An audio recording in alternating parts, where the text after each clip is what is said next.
Well, our prayers are with President Trump and Melania, all those infected with COVID-19 right now, and the families of the loved ones who've passed away. This just, I think, reminds us that the pandemic doesn't care if you're a Democrat or Republican, and we all need to be vigilant and do our part until we defeat this virus, which we will. And what I've been doing is fighting for Arizonans to get relief out there to small businesses, to workers, to hospitals, to fast track the vaccines and treatments and cures. And I even voted for additional target relief a few weeks ago to help small businesses and schools and others. Unfortunately, my opponent said he wouldn't vote for that. It's been a really difficult year for everybody, but what we don't need is another lockdown, and that's what would happen if Joe Biden and Mark Kelly are in charge. And look, Arizonans, you've seen a lot of slick TV ads over the last months, and my opponent is claiming that he's not a politician or not even a Democrat, but that's counterfeit. Look, the truth is that he's bought and paid for by Chuck Schumer, whose path to power goes through Arizona.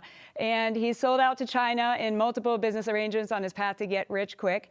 And he led over the last decade one of the most radical political organizations in modern history, raising over $57 million in order to help elect some of the most extreme left-wing politicians in power right now. This election is going to decide the Senate majority and the direction of the country. And you've got a choice here, a fighter who's got results for Arizona or a counterfeit who you can't afford. Well, it didn't take long for the senator to attack my patriotism. She did that last election cycle with Senator Sinema. So, I thought after 2 years we'd see a different Senator McSally, but the same Senator McSally has shown up. Hey, I'm a combat veteran. I served in the United States Navy for 25 years. I spent 15 years at NASA. I served in the Western Pacific aboard an aircraft carrier dealing with the Chinese directly. Senator McSally likes to make false and outlandish accusations. But we've got a serious crisis on our hands. We've got a public health crisis, which spurred an economic crisis. And both of these things have been made worse by a crisis of leadership. Over and over again, we have been a step behind. We shut down the economy, and then the administration and Senator McSally didn't come up with a plan on what to do next. Senator McSally, at what point were you briefed on this virus? When was the first time you were briefed on it, and what did you do with that information? Well, the task force was created, and we've had multiple briefings, as everybody has throughout it. And I'll tell you, Dr. Fauci and others, they were sharing information. Still, we didn't know because China covered this up. It's a new virus, the novel virus. And so their advice at the time was the risk is low. And we learned a lot. Remember, at the same time frame, Nancy Pelosi was telling people to go celebrate the Chinese New Year in Chinatown, and Bernie Sanders and Joe Biden were having rallies. So really, I think for the scientists, it was around mid-March that they were realizing the impact when the stay-at-home orders started. But President Trump took action in January, and that was highly criticized. Mark, do you agree with the president's decision to ban travel from China? Yes, but Senator, you would understand this as a pilot. You guys did step one of the emergency procedure, and then you didn't do anything else. And that is a colossal failure. When the president thanked China on behalf of the American people in January, Senator McSally stood up and did nothing. We have 4% of the world's population. We have 21% the deaths from COVID-19, and it's because this administration didn't handle this as a public health issue.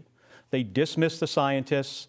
Senator McSally doesn't, I can't think of one occasion where Senator McSally has stood up when the president has made a mistake or the governor did something that wasn't exactly right.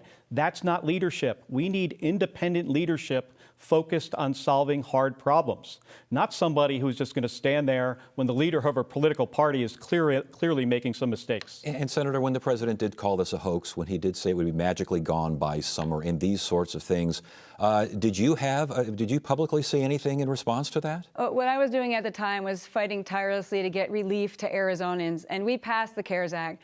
We've got the PPP loans out there that saved 85,000 small businesses in Arizona and 1 million jobs. And again, it's just another example of counterfeit Kelly. He criticized the PPP loan, said it wasn't working, while his company was secretly getting the loan and taking advantage of it. And we passed that relief to stimulus checks and families who were struggling, families in my community, and investing in the treatments and the testing and the cures.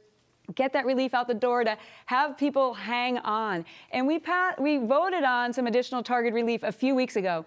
Support to schools, to be able to get kids back to school safely, more support to small businesses.